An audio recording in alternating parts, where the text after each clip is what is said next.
Hello everyone, welcome to my channel. BPSC शिक्षक भर्ती जो सेकंड फेज की वैकेंसी आई हुई है उसमें 40 नंबर समान अध्ययन का क्वेश्चन पूछा जाता है और आज हम इसी का प्रैक्टिस सेट हल करेंगे। और अगर आप चैनल पर नए हैं तो चैनल को सब्सक्राइब कर लीजिए क्योंकि इस चैनल पर डेली प्रैक्टिस सेट करवाई जाती है और ये मोस्ट इंपॉर्टेंट क्वेश्चन है जो एग्ज़ाम्स के लिए काफ़ी महत्वपूर्ण है। चलिए इसका पहला प्रश्न देखते हैं। पहला प्रश्न है, निम्नलिखित में से कौन सी विशेषता सैटेलाइट रिमोट सेंसिंग डाटा में समस्या पैदा करती है? तो कौन से सैटेलाइट रिमोट है? तो ये है बादल आवरण। राइट आंसर हो जाएगा option number B. Satellite remote sensing data संग्रह में बादल आवरण समस्या पैदा करता है, इस कारण चित्र की स्पष्टता नहीं हो पाती है। सैटेलाइट रिमोट सेंसिंग डाटा के माध्यम से छायाचित्रों का संग्रह किया जाता है। इसके माध्यम से वनस्पतियों का अध्ययन विभिन्न रंगों के माध्यम से किया जाता है। इसके माध्यम से भू आवरण, जल आवरण, वनस्पति आवरण का छायाचित्र अंकित किया जाता है। इसमें से राइट आंसर हो जाएगा option number B. Next question, निम्नलिखित में से कौन एक बृहद मापक मानचित्र का उदाहरण है? तो ये है भू संपत्ति मानचित्र। राइट आंसर ए हो जाएगा। भू संपत्ति मानचित्र बृहद मापक मानचित्र का उदाहरण है। मापनी के आधार पर मानचित्रों को दो वर्गों में विभाजित किया गया है, बृहद मापनी मानचित्र और दूसरा है लघु मापनी मानचित्र। तो इसका राइट आंसर हो जाएगा option number A. Next question है, एक नाविक के लिए निम्नलिखित में से कौन सा प्रक्षेप अधिक उपयोगी है? तो ये है मार्केटर प्रक्षेप। राइट आंसर ए हो जाएगा। एटलस मानचित्रों को बनाने में भी इसका उपयोग किया जाता है। सन 1569 में डच मानचित्रकार जेरार्डस मर्केटर ने इस प्रक्षेप की रचना की थी। तो राइट आंसर हो जाएगा option number A. Next question है, किस अक्षांश रेखा की वास्तविक लंबाई भूमध्य रेखा की आधी होती है? तय होती है 60 पर। इसका राइट आंसर हो जाएगा बी। नेक्स्ट क्वेश्चन है, कर्क तथा मकर रेखा के मध्य भागों को क्या कहते हैं? कर्क तथा मकर रेखा के मध्य भाग को क्या कहते हैं? तो इसे कहते हैं उष्ण कटिबंध। राइट आंसर सी हो जाएगा। कर्क तथा मकर रेखा के मध्य भाग को उष्ण कटिबंध कहते हैं। कर्क एवं मकर रेखाओं के मध्य भाग में सूर्य की किरणों का सर्वाधिक प्रभाव पाया जाता है, इसलिए इन रेखाओं के बीच सर्वाधिक तापमान पाया जाता है। इसका राइट आंसर हो जाएगा ऑप्शन नंबर सी। नेक्स्ट है, अनुकूलतम जनसंख्या का सिद्धांत निम्नलिखित में से किसके द्वारा सर्वप्रथम प्रस्तुत किया गया है? तो ये प्रस्तुत किया गया है सिजविक के द्वारा। राइट आंसर ए हो जाएगा।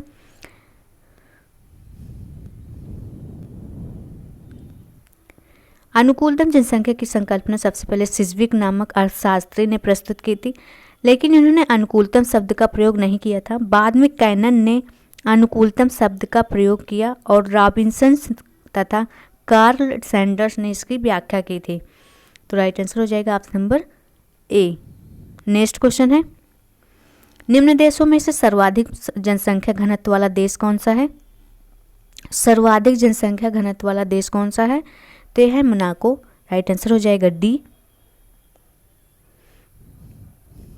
नेक्स्ट क्वेश्चन, जनसंख्या वृद्धि के लॉजिस्टिक वक्र सिद्धांत को प्रतिपादित किया था? तो किसने प्रतिपादित किया था लॉजिस्टिक वक्र सिद्धांत को? तो ये किया था पर्ल रीड ने। राइट आंसर हो जाएगा डी। जनसंख्या वृद्धि के लॉजिस्टिक वक्र का सिद्धांत पर्ल एवं लावेड रीड ने किया था। इस सिद्धांत के अनुसार जनसंख्या घनत्व में वृद्धि के साथ जनसंख्या वृद्धि दर में गिरावट दर्ज की जाती थी। Right answer D. Next question, अधोलिखित नगरों में से जनसंख्या के अवरोही क्रम में कौन सा सही होगा? तो इस पूछा गया है अवरोही क्रम में कौन सा सही होगा। आरोही मतलब बढ़ते हुए क्रम, अवरोही मतलब घटते हुए क्रम। तो इसका देख लेते हैं कौन सा सही होगा।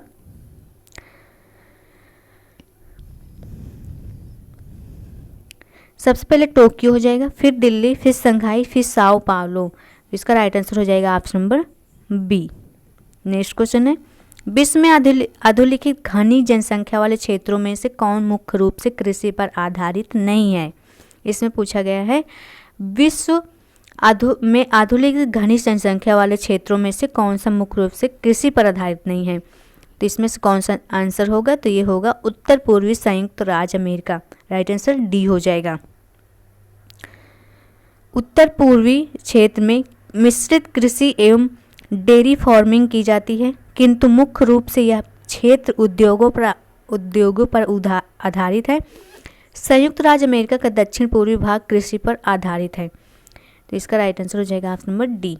नेक्स्ट है, येलो पीपल के रूप में कौन जाना जाता है? येलो पीपल के रूप में कौन जाना जाता है? तो ये जाना जाता है मंगोलायड। राइट आंसर हो जाएगा ए। मंगोलायड प्रजाति पश्चिमी तथा दक्षिणी भारत को छोड़कर संपूर्ण एशिया, उत्तरी एवं दक्षिण अमेरिका तथा उत्तरी एवं पूर्वी प्रशांत महासागरीय क्षेत्र में पाई जाती है। इसका राइट आंसर हो जाएगा ए। नेक्स्ट क्वेश्चन है,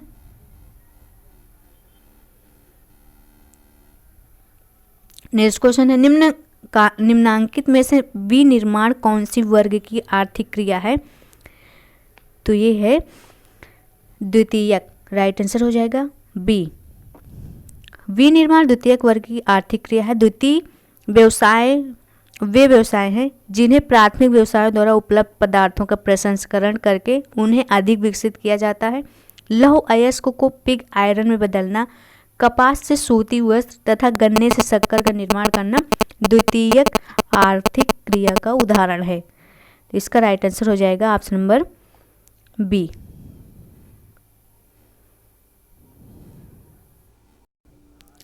नेक्स्ट क्वेश्चन है, निम्नलिखित में से कौन एक परिवहन का सबसे सस्ता साधन माना जाता है? इसमें पूछा गया है निम्नलिखित में से कौन एक परिवहन का सबसे सस्ता साधन माना जाता है? तो ये माना जाता है जल परिवहन। राइट आंसर हो जाएगा सी। परिवहन के साधनों में सबसे सस्ता साधन जल परिवहन को माना जाता है। जल परिवहन के मार्गों का निर्माण नहीं करना पड़ता है। जल में घर्षण कम होने के कारण ऊर्जा लागत अपेक्षाकृत कम आती है। जल परिवहन के अंतर्गत आंतरिक एवं अंतर्राष्ट्रीय जल मार्गों को सम्मिलित किया जाता है। इसका राइट आंसर हो जाएगा सी। नेक्स्ट क्वेश्चन है, सुएज नहर ने किन दो स्थलों या महाद्वीप के मध्य की दूरी को कम किया है? तो ये किया है यूरोप और दक्षिण एशिया के बीच की। राइट आंसर हो जाएगा ऑप्शन नंबर ए। सुएज नहर मिस्र में भूमध्य सागर एवं लाल सागर को मिलाने के लिए बनाए गए एक कृत्रिम जलमार्ग है। यह जलमार्ग 1869 में बनकर तैयार हुआ था। कब बनकर तैयार हुआ था? 1869 में। राइट आंसर हो जाएगा ऑप्शन नंबर ए। नेक्स्ट है, यूर्त निम्न में से किस प्रजाति का घर है? यूर्त निम्न में से किस प्रजाति का घर है? यूर्त किस प्रजाति का घर है? तो ये किर्गिज का है। राइट आंसर हो जाएगा डी। ये जनजाति मध्य एशिया के ऊंचे पठारी क्षेत्रों में निवास करते हैं। इग्लू टुंड्रा प्रदेश के एस्किमो प्रजातियों द्वारा बर्फ से बनाया गया अर्धगोलाकार आवास है, जबकि मोगलस मध्य अफ्रीका महाद्वीप के कांगो बेसिन में निवास करने वाली पिग्मी जनजातियों का आवास है, जो वृक्षों को ऊपर से काटकर बनाते हैं। तो इसका राइट आंसर हो जाएगा डी। नेक्स्ट है, मेगालोपोलिस शब्द का सर्वप्रथम प्रयोग किया था। ये किसने किया था? तो ये किया था जीन गॉटमैन ने। राइट आंसर हो जाएगा ए। नेक्स्ट देखते हैं, HBJ पाइपलाइन द्वारा प्राकृतिक गैस परिवहन होता है। तो ये होता है बसीन से। राइट आंसर हो जाएगा सी।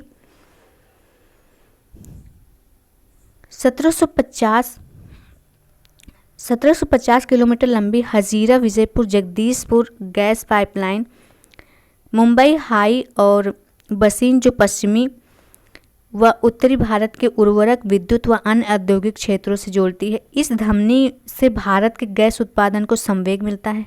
ऊर्जा व उर्वरक उद्योग प्राकृतिक गैस के प्रमुख प्रयोक्ता हैं। तो इसका राइट आंसर हो जाएगा ऑप्शन नंबर सी। नेक्स्ट देखते हैं, निम्न में से किसने भूगोल शब्द का प्रयोग सबसे पहले किया था? तो ये किसने किया था? तो ये किया था इरेटोस्थनीज ने। राइट आंसर ए हो जाएगा। यह शब्द ग्रीक भाषा के दो मूल जियो का मतलब होता है पृथ्वी एवं ग्राफोस का होता है वर्णन, मतलब पृथ्वी का वर्णन। तो इसका राइट आंसर हो जाएगा ऑप्शन नंबर ए। नेक्स्ट देखते हैं, आटोसिम्ड की अंतरतारक धूल परिकल्पना किन वैज्ञानिकों के पूर्ववर्ती विचारों पर आधारित है? तो ये आधारित है कांट तथा लाप्लास के। राइट आंसर हो जाएगा सी। नेक्स्ट है, पृथ्वी के आंतरिक भाग में ऊष्मा जनन का प्रमुख कारण क्या है? मुख्य कारण क्या है पूछा है, तो यह है रेडियो सक्रिय पदार्थों तथा गुरुत्व बल के तापीय ऊर्जा के परिवर्तन से। तो राइट आंसर हो जाएगा ऑप्शन नंबर ए। नेक्स्ट है, लहमान असंबद्धता के बीच सीमा बनाती है, तो ये बनाती है आंतरिक कोर एवं बाह्य कोर। राइट आंसर हो जाएगा डी। यह विभाजक सीमा लगभग 5150 किलोमीटर की गहराई पर निश्चित की गई। इस तरह बाह्य अंतरम का विस्तार 2900 किलोमीटर से 5150 किलोमीटर गहराई के बीच है। इस मंडल में भूकंपी लहर प्रविष्ट नहीं हो पाती है, अतः इस मंडल को तरल अवस्था में होना चाहिए। राइट आंसर हो जाएगा ऑप्शन नंबर डी।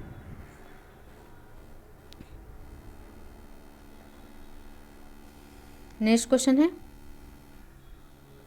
महाद्वीपीय विस्थापन सिद्धांत प्रतिपादित था।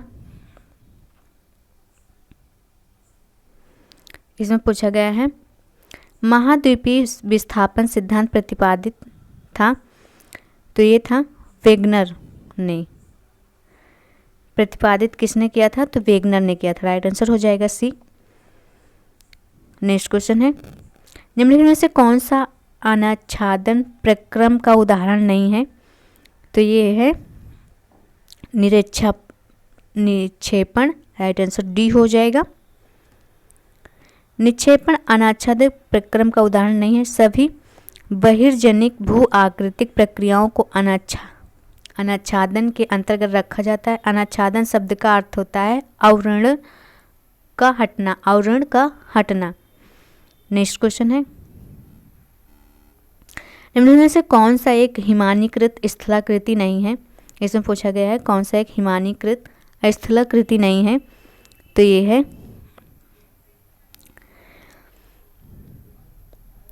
यारडोंग। राइट आंसर हो जाएगा सी। और केटिल ड्रमलिक तथा स्कर हिमानी द्वारा निर्मित निक्षेपाक स्थलाकृति हैं। नेक्स्ट क्वेश्चन है, ओजोन क्षरण का मुख्य कारण क्या है? ओजोन क्षरण का मुख्य कारण क्या है? तो ये है क्लोरोफ्लोरोकार्बन्स। राइट आंसर हो जाएगा ऑप्शन नंबर सी। ओजोन परत पृथ्वी के वायुमंडल में समताप मंडल में प्राकृतिक ओजोन गैस की मेखलाएं जो सूर्य द्वारा उत्सर्जित हानिकारक पराबैंगनी किरणें से रक्षा के लिए कवच का कार्य करती है। ओजोन क्षरण हेतु जिम्मेदार सबसे महत्वपूर्ण कारक डैम लगाना है, क्लोरोफ्लोरोकार्बन का निर्माण करना, क्लोरीन फ्लोरीन तथा कार्बन के अणुओं से मिलकर बना हुआ है। तो इसका राइट आंसर हो जाएगा ऑप्शन नंबर सी। नेक्स्ट है, आइसोहेलाइंस मिलती है, आइसोहेलाइंस मिलाती है, तो ये किसे मिलाती है? तो ये मिलाती है समान लवणता के स्थानों को। राइट आंसर हो जाएगा बी। नेक्स्ट है, निम्नलिखित में से कौन सी समुद्री जलधारा हिंद महासागर की है? तो ये है अगुलहास धारा की। राइट आंसर हो जाएगा ऑप्शन नंबर ए। अगुलहास धारा हिंद महासागर की समुद्री जलधारा है। नेक्स्ट क्वेश्चन देखते हैं। नेक्स्ट है, पर्यावरण संरक्षण अधिनियम भारत में किस वर्ष लागू किया गया है? पर्यावरण संरक्षण अधिनियम भारत में किस वर्ष लागू किया गया? तो ये लागू किया था 1886 को। राइट आंसर हो जाएगा ऑप्शन नंबर ए। यह संपूर्ण भारत में लागू हुआ था। भारत में पर्यावरण संरक्षण अधिनियम 1986 ईस्वी को छाता विधान के रूप में भी किया जाता है। राइट आंसर हो जाएगा ऑप्शन नंबर ए। नेक्स्ट है, क्षेत्रफल की दृष्टि से भारत का विश्व के देशों को कौन सा स्थान है? तो ये है 7वां स्थान है। राइट आंसर हो जाएगा सी। नेक्स्ट है, कर्क रेखा नहीं गुजरती है, तो कर्क रेखा किससे नहीं गुजरती है? ईरान से होकर नहीं गुजरती है। कर्क रेखा भारत मैक्सिको तथा मिस्र से होकर गुजरती है और ईरान से नहीं गुजरती है। नेक्स्ट देखते हैं, निम्नलिखित भारतीय नदियों में से कौन एस्चुरी बनाती है? तो ये कौन बनाती है? ताप्ती बनाती है। राइट आंसर हो जाएगा ऑप्शन नंबर सी। और गोदावरी, महानदी तथा कावेरी जो है वो डेल्टा का निर्माण करती हैं। नेक्स्ट क्वेश्चन है, भारत में मानसून की उत्पत्ति निम्नलिखित पवनों में किसके द्वारा होती है? तो ये किसके द्वारा होती है? तो ये होती है दक्षिण पश्चिमी पवन द्वारा। राइट आंसर हो जाएगा ऑप्शन नंबर ए। नेक्स्ट है, जैव विविधता है। जैव विविधता है तो ये क्या है? संपूर्ण प्रजातियों, संपूर्ण जीन व संपूर्ण परितंत्रों का योग। राइट आंसर हो जाएगा ए। नेक्स्ट है,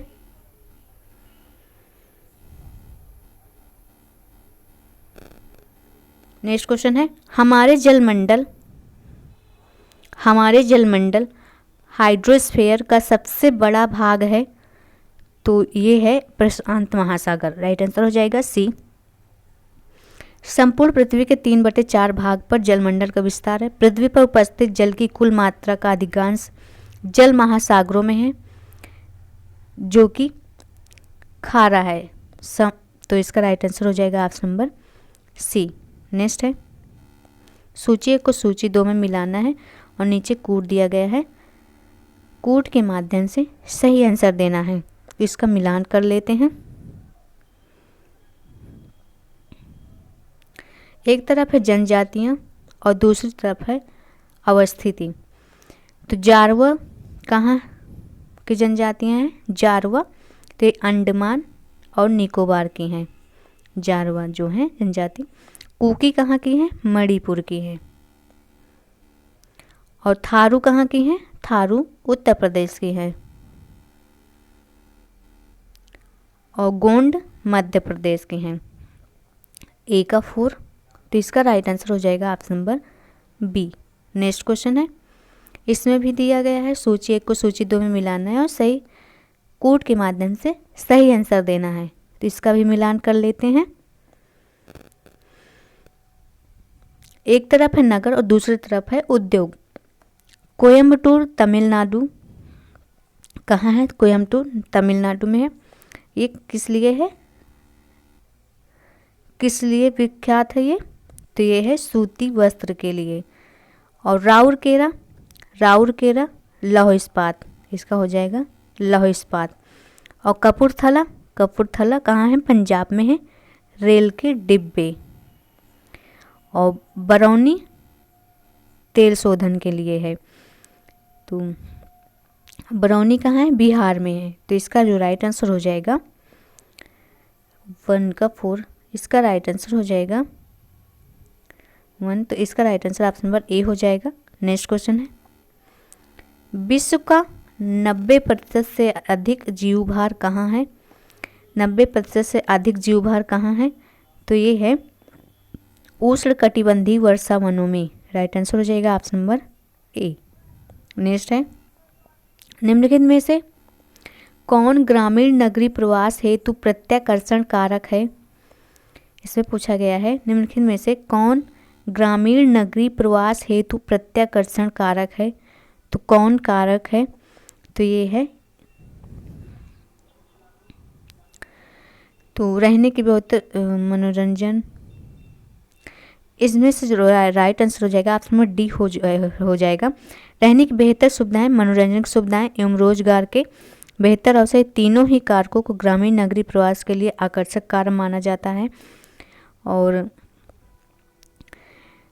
गंतव्य स्थल पर आकर्षक कारकों के अधिकता के कारण प्रवास को बढ़ावा मिलता है, जबकि उद्भव स्थल पर उपस्थित नकारात्मक कारक या प्रत्याकर्षण कारक घर, देश या क्षेत्र को छोड़ने के लिए बाध्य करने वाले कारक हैं। इनके अंतर्गत सूखा आता है, अकाल आता है, प्राकृतिक आपदाएं आती हैं, युद्ध, संघर्ष, बेरोजगार इत्यादि आते हैं कारक, लेकिन ये सभी नहीं आते हैं। तो इसका राइट आंसर हो जाएगा ऑप्शन नंबर डी। इष्टतम जनसंख्या सिद्धांत के अनुसार इष्टतम जनसंख्या वह है जो डैश डैश देती है। क्या देती है? तो ये देती है प्रति व्यक्ति अधिकतम आय। राइट आंसर हो जाएगा ऑप्शन नंबर डी। नेक्स्ट है, पर्यावरण को क्षति पहुँचाए बिना मानव कल्याण को समुन्नत करना क्या कहलाता है? तो ये क्या कहलाता है? ये कहलाता है संपोषक विकास। राइट आंसर हो जाएगा ऑप्शन नंबर सी।